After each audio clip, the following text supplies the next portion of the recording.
morning, everyone. Thank you for joining us today. I'm investigative reporter with CoinDesk. My name is Anna Baydakova. We have two amazing guests this morning.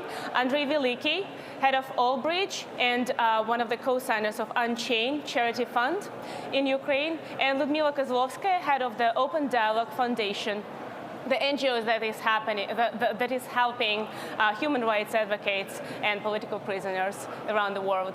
And our session today will be about my favorite use case of crypto, how crypto actually help people with their things they do in their real life. And if people, for some reason, cannot use the traditional financial system tools, how they can use crypto to still survive and go on with the important work they do.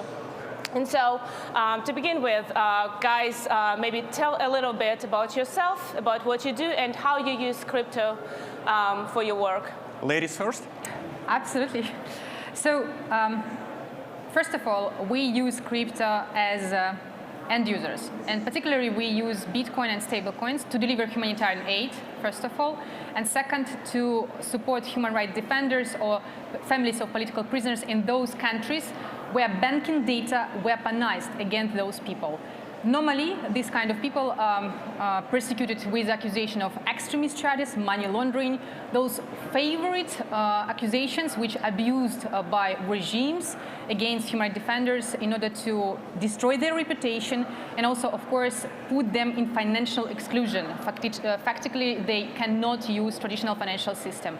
And for us, Bitcoin and stablecoin particularly became a bank of last resort.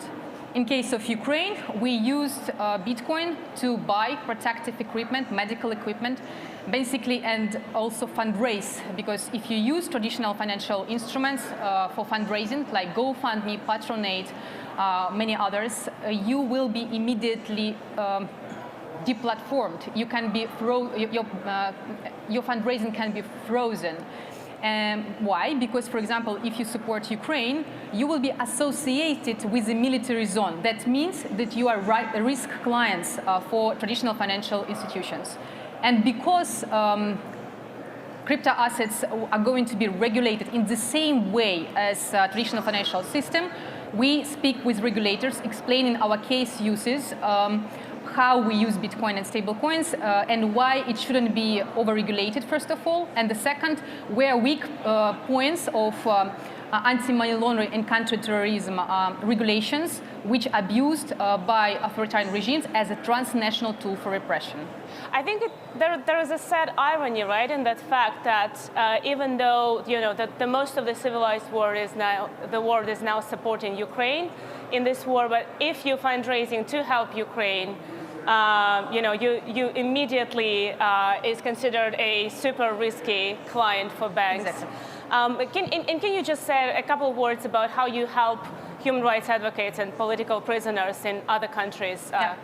So, because we were deplatformed from most of traditional fundraising campaigns, and also we were deprived the right to have bank account in Belgium as an organization who supports Ukraine. Our last bank account was actually terminated because we started to fundraise to support with humanitarian aid to Ukraine since the first hours of Russian full invasion to Ukraine. We started to think who else had the same problems, and we found out that a lot of organizations from across the world, like from Afghanistan, from Palestine, from Kazakhstan, from Russia, Belarus, many other countries, Turkey specifically, all of us, we are united with the same problem. We are deplatformed. We have no financial instruments to survive, sometimes even in democratic countries. And there is a stigma which you quite oftenly stigma to speak about this issue, because normally your lawyer would say, if you are going to speak about this issue that you are deplatformed publicly, none of financial institutions are going to provide you financial services. So we started to be voices of those who said first about this issue when NGOs deplatformed and basically deprived the right to use traditional financial instruments, and why we use Bitcoin and stablecoins to deliver humanitarian aid. For example, in case of Belarus, everyone who supported BISOL, so like opposition from Svetlana Tikhanovskaya and many others supporters from her, over 60,000 of people who donated her, even like €1 or up to, let's say, 500 euros through traditional fundraising campaigns like Facebook, Patronate, GoFundMe. All of their data were given by these platforms to bank, which is normal according to anti-money laundering regulation. And then, of course, the access to this banking data was received by special services of Belarus. And every of these 60,000 of people were accused of financing extremism or money laundering and faced with or administrative, civil persecution or criminal persecution, being accused of financing extremism. And imagine, in Belarus, where is no justice, you can be sentenced up to 17 years just because you supported families of political prisoners or human rights in the country. So, and we have much more this kind of examples. We present them to regulators in the EU and requested to provide amendments to anti-money laundering and counter-terrorism regulations. So we, as civil society, would be somehow protected from this abuse. Because even if you live abroad, regimes capable to weaponize your data, like without your knowledge, all your transactions, where you buy something or where you travel, immediately, effectively available for regimes. And this is extremely scary. We'll get back to the regulation and what is happening in this space with the crypto. I just want to say a couple of words. Like the buy-sell case is, like one of my favorite stories also, because if you guys have been following, in 2020 in Belarus, there were like huge nationwide protests against the results of the election, where the current leader reportedly won, and people who went to their protests, they lost their jobs, they were socially ostracized, and buy-sell not only raised money, actually crypto I think were the small part of their donation, but then because the foundation was in Europe, they could not send money to help these people who suffered from repression using banking methods, because their banks and Belarusian banks were obviously frozen. So they sent crypto to these people and taught them how to use crypto wallets, how to use Bitcoin, and so on, and supported them at least for the time when they were, they just lost their job and they lost, all their basis in life and were looking for something else. So that was impressive. Now, Andriy, to you. You also did some great fundraising for Ukraine. Tell about that. Sure. So, yeah, hi, I'm Andriy. I'm co-founder at Allbridge, and I would like to start with thanks. Thanks to you. Thanks for inviting. Thanks for being here. And it is my third consensus, first time on stage, and it is really important for me. I really think that it's an honor to be here. And second thanks go to all of you here listening to us. I know that it's quite early. I know that some of you, at least some of you, have been partying yesterday. And I appreciate that you came here, to hear what we are discussing. Thank you. Now, usually, when invited to conferences, I speak about my core business, how do we connect blockchains together, specializing in EVMs to non-EVMs. I've been running bridges for a couple of years. But what brings me here today, it is a completely different story. So when the start of war caught me in Kyiv with my family, I have been invited to the initiative called Unchained Fund.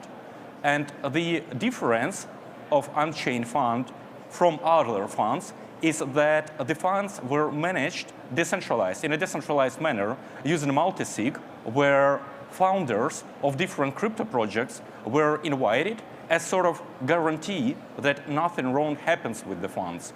Now, the majority of other funds simply gathered the funds to an exchange account and decided what to do with them later on. And our story was completely different, with, of course, its ups and downs, but I think it was a valuable experience that I'm proud here to share with you today. So can you just say that I know that you fundraised in a lot of cryptocurrencies, so how many there were? More than 10. More than 10 coins. And managing all of those multi-sig wallets it's been a mess. So how many co-signers were in the multi-sig? So just to explain for those who are not very familiar with the notion of the multi-sig, it's the way to store your crypto so that to spend cryptocurrency from that wallet, you need several. You need a number of people to sign that transaction at once. So May I give an example? Right. So it's like that. If we run no multisig and you decide to give me $100, I will take them to the bar and drink. Now, if you run a multisig, like 3 of us, and let's say it is 2 out of 3 multisig, that means that when you give us $100, we would need at least agree 2 of us that we are going to the bar or not. That is the core difference. Right. Simply put. Right. Or like there can be like 10 co-signers for the multisig, and to spend money from it, like maybe 5 or 8 signatures will be needed. Otherwise, you cannot move the money. And so, how many co-signers were in the multisigs? It depended on the actual wallet, because we set it up the wallets at different time with different amount of participants. But it would be safe to say that we usually had 7 to 8 co-signers, and we needed half plus to make the transaction go through. Okay, so you needed like 7 to 10 people to be there at the same time and coordinate. Half of them. Half of them. Half okay. of them. Right, but anyway, you needed a group of people to agree on every transaction to spend your donation, right? Yeah, and the tricky part here, it was that people were distributed all over the world, because not only the Ukrainians were invited to join the initiative.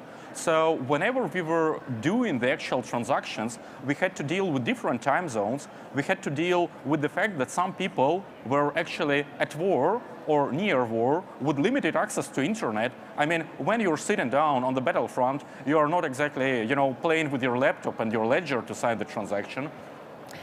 So it sounds like you made your life significantly harder by all that arrangement. Was it worth it? What did it give to you, like this level of decentralization, like native crypto tools to use for the charity? Okay, let's start that it gave us this possibility to fundraise. Combined, we raised roughly 10 million. And I think that if, let's say, I would be doing that alone, the number would be significantly less. So structuring this whole product gave us trust and this level of scale, which was essential. But could you do the same thing using just fiat money and a bank account? I don't think so. I mean, if you look back to the time when the war started, the Ukrainian banking system was not really working the way it was supposed to, not to mention the fact that it is generally not really friendly for the transactions outside from the borders. And we need to think about 2 main ideas here. First, it is that this whole system should work quick and efficient, no matter what the system is. And second, that the process of payment should be convenient for the one who is donating. So let's say you decide to donate $1 million. And I say, okay, now you have to file 100 papers to Ukraine National Bank. And after, in 1 month, they decide if you're okay to go, we will call you back and you can do the SWIFT transaction. It's not how that works, right? Okay, so that made you faster. But the DAO thing and the multisig thing made you slower, right? Like, was it worth it in retrospect? I personally think yes.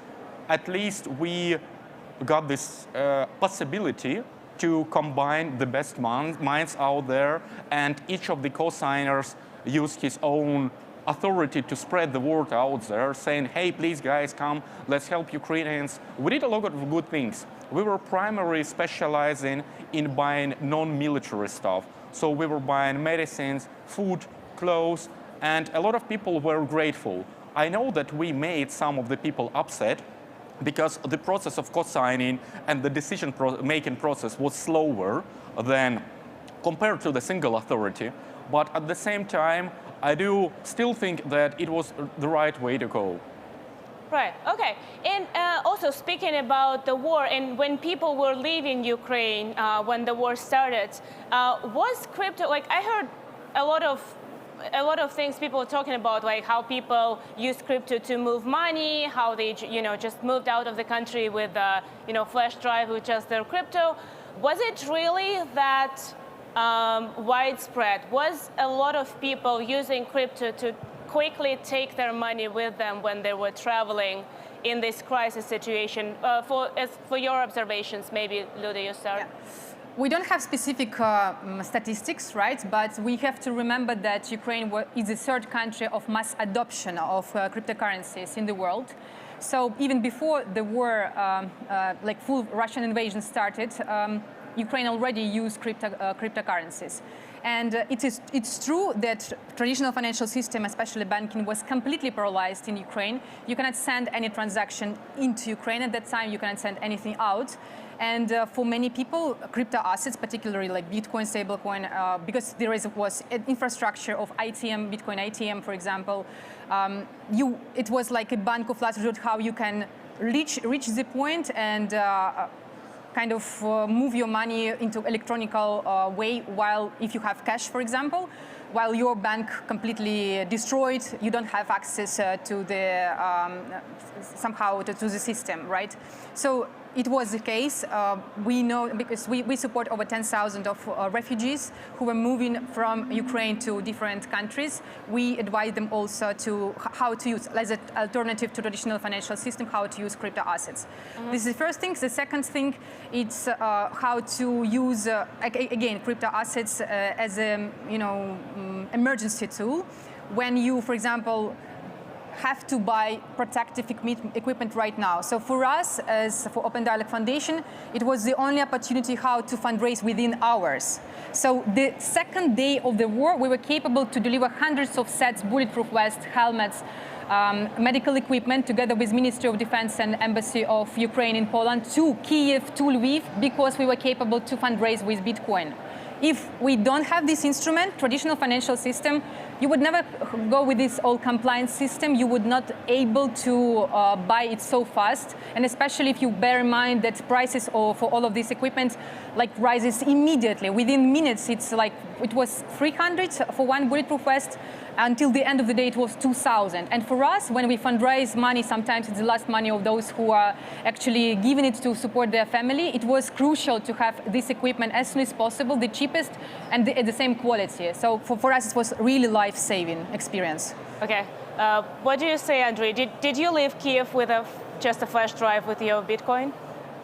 It is not as simple as that. But generally, crypto helped a lot of people to transfer their assets outside of the country, even if those people were not really familiar with the crypto before. I can actually share some numbers. Okay. So imagine like the war outbreak, the banks are closed, nothing is working. Yes. The best thing that you can have at this moment, it's cash, like physical cash. Now, the question is, what you're gonna do with this cash? Yes. Now, in some scenarios, you can buy USDT or USDC, right? You can buy stables. And the funny part of that is that in Ukraine, the actual costs of entering the crypto differed depending on the region where you were into. So when at the highest panic, sometimes to buy crypto, you needed to pay a penalty of like 30-40% in Kyiv.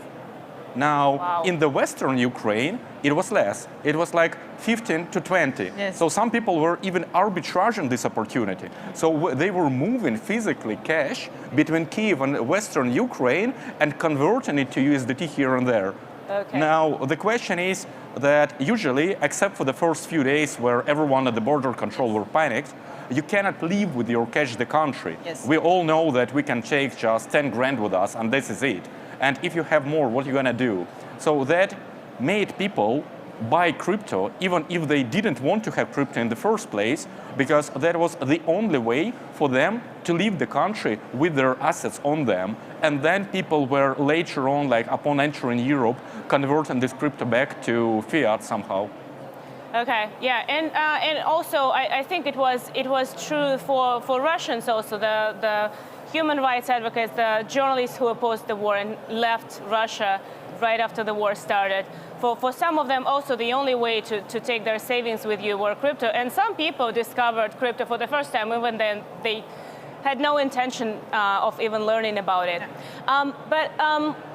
So you had quite a lot of experience of using cryptocurrencies for these cases. So what do you think, like, What does this industry need to make it work better for the causes like you? What is still lacking, or maybe like it's already perfect the way it is? If you could change the way things work now, with the regulation, with the tools, with the technology, what would you want to see so that it can work better for you and people like you? So, because we work with this sensitive information and people with whom we work, it's first of all vulnerable for different kind of abuses, political pressure, and we actually expose how different instruments of international cooperation can be abused. For us, it's crucial that as end users of crypto assets, that crypto is associated with the good courses. When we come to regulators and say, guys, we want to deliver humanitarian aid to Ukraine with the help of Bitcoin and stablecoins, and for example, some of our colleagues use other crypto assets, they said, guys, but it's associated with the criminals. It's only terrorists using it or money launderers. And this affects, of course, our work. Why? Because donors is afraid, like normal, ordinary people, because we are financed primarily by individuals, they're afraid to go into crypto to donate. For example, after this kind of PR, black PR from the side of media and general overview of perception, let's say, of crypto assets. The second is, of course, when you as an organization also using tool which is associated for regulators, governments, as a tool for criminals. This is also affects your reputation as an organization. So what we started to do, we started to create a coalition from one side of human rights defenders and users who can show good courses and how we use crypto assets for saving lives. And of course, these stories are not very interesting for media. They prefer to have, kind of loud stories. Criminals, terrorists using crypto, but they will never write how we save lives, actually, with the use of crypto assets. Unfortunately, this is just boring, right? But we also invite on our meetings, advocacy meetings with you regulators, crypto assets providers, and tell stories, for example, like Kuna Exchange, how they were refusing to provide personal data, to weaponize data which they have because of use of their platform for fundraise from Belarus, Russia, or even Ukraine or other countries, because of political purposes from, for example, Russian special services or Belarus special services. I said before that Belarus abused this data to prosecute over 60,000 of people. So Kuna Exchange refused to provide this data. And thanks to this, they were capable to deliver, as you said, humanitarian aid. It's like we speak about amount of money from 50 euros up to 500. So if you send from European countries, for example, Baisel had, or Navalny Foundation, they have their foundations in Europe at that time, until the moment when sanctions were introduced against also crypto assets. So every transaction from traditional banking system to Russia or to Belarus, it's again, these activists are facing with accusation of supporting extremist activity or financing extremists or receiving from extremist or terrorist organization, which is absolutely fake accusation, but it's enough to prosecute people in these countries. This is the first. The second issue is, of course, the issue of sanctions. So unfortunately, crypto assets associated, again, because of propaganda, I would say, that it's used by authoritarian regimes or oligarchs to circumvent sanctions. Our analysis, and we already issued 4 reports, show that actually friendly third countries used by authoritarian regime, specifically by Russia, to avoid sanctions. And when we speak with statistics, with concrete figures, how Kazakhstan, for example, and their banking authority, central banks, lobbied to lift sanctions from Russian banks, from special enterprises, including uranium, or helping them circumvent sanctions for the most crucial goods for military production. This is opens eyes. So you understand you don't need to use crypto assets, which is smaller market cap, but you use the third country, which actually allows you to abuse the whole traditional financial system, banking, to circumvent sanctions. And of course, it's game changing. So we think that we need to use both with crypto assets providers, so they take care about personal data, so they not disclose to regimes our sensitive information, and they have to speak to regulators how it affects real lives, their clients, from one side. The second is, of course, false positive, when the crypto assets provider has to refuse to provide services for such people like us because we are assumed risk clients, again, because we are associated with the military zone, because we support human rights, or because we attacked with a smear campaign. So when we are going together, we succeed to have some positive steps. Of course, it's long process, but at least to the last draft of anti-money laundering regulation in Europe, we succeed to have some crucial amendments, and I'm grateful for everyone from crypto community who was with us. And it's, of course, Blockchain Association of Ukraine, it's Obin Vosso, it's also Jack Dorsey and many others. Thank you, guys. Yeah, I think it's impressive that you're doing this lobbying work to actually educate the regulators that crypto is not just for drug dealers and all kind of criminals. Also, and it's tricky with the image of crypto because you really have people really using crypto for nefarious reasons, and then on the other pole you have people who use crypto for nothing bad, but just because they ended up in the opposition of their own government or outright oppressed. Andriy, with all respect, one of my friends told me that if you want to buy drugs, which I do not advocate and do not recommend, using physical cash is better than using crypto. I'm just saying. Yes. But the thing here is that what you asked what we need. We need more privacy, on-chain privacy. We need more privacy in crypto. Today, we live in the sad days when privacy coins got delisted from the centralized exchange. Lyudmyla touched the sensitive subject that whenever we do KYC procedure on the exchange, which is commonly now considered normal, this data can be leaked and used to pursue people who are opposing the government, which is bad. Last but not least, we see a lot of instruments like chain analysis, Crystal, lots of others that specifically track the transactions. So I think that what we need today and what we should focus more is we really need that privacy. Because even the mixers today have this sort of reputation, if you steal the funds, you go to the mixer. But we are forgetting the concept of that the crypto should be fungible. It should not be really traceable. We should be able to use our money, our assets, the way that we want to use them. And we are seeing less and less and less of that. And in critical times, like in the times of war, this is just being highlighted. This is what I want to say. But that's again tricky, right? If you advocate for privacy in crypto, meaning that nobody can see who is spending this money, how can you advocate that, for its image that it's not used by bad people? Can you balance? But I gave you again an advice about buying drugs. I thought we covered this topic already. But we are coming to the point when cash is going to be basically disappearing. So it depends on the part of the world. Yes, but if we speak about European world, it's actually coming. But Lyudmyla, when you speak to the regulators, because I know you did a lot of such work in the European Union, talking to regulators, yes. Advising them what is crypto, who uses it for what, and what is the best way to regulate it. Is privacy a part of these talks in any sense, and are the regulators actually ready to hear that? We might need some privacy. You shouldn't be totally against it. You should leave this right to the users. This is the hardest talk, I would say.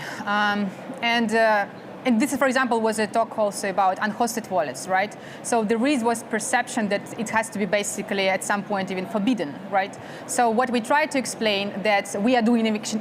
Sorry, the unhosted wallets are basically, the wallets where you own your crypto yourself. Yes. Not an exchange, not a custodial service, just a wallet on your computer or your phone. Yeah, exactly.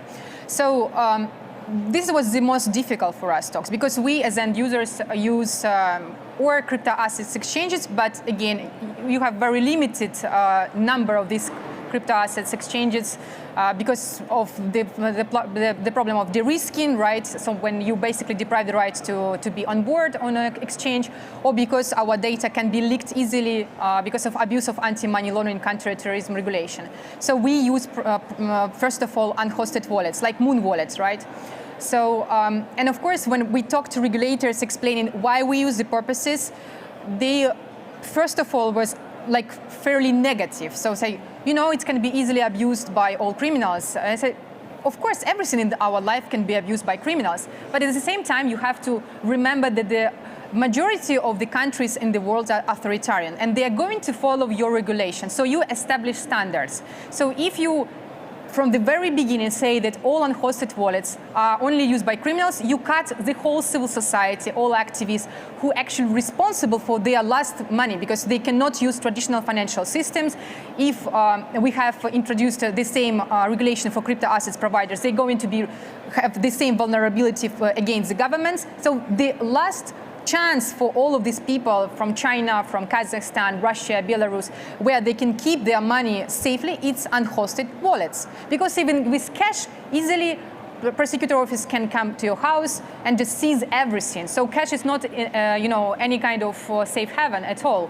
So this is the reason how we explain it, and it's for the moment, bearing in mind that we provided them full testimonies from all of these countries, we have some kind of provisions to be able to use it. But honestly, it's the hardest talk. And this is the reason why we need to have both crypto assets providers with us, as much as possible, this kind of coalition of activists and users and crypto community. So regulators see the real faces of entrepreneurs, but not just associating this activity only with criminal, you know?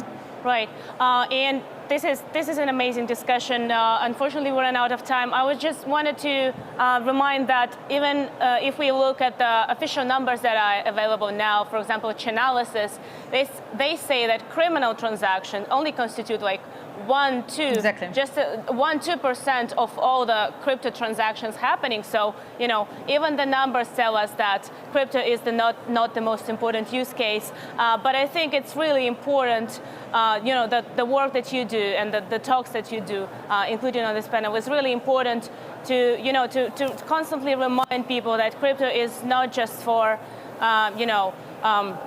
speculating or something. It actually saves lives. Not only for speculation, not only to get rich, which is nothing bad, but it's also for it's also a tool of last resort for some people who cannot use something else. So thank you for talking about it today, and thank you everyone for coming to this talk. Thank you so much. Thank you, guys. Enjoy Consensus.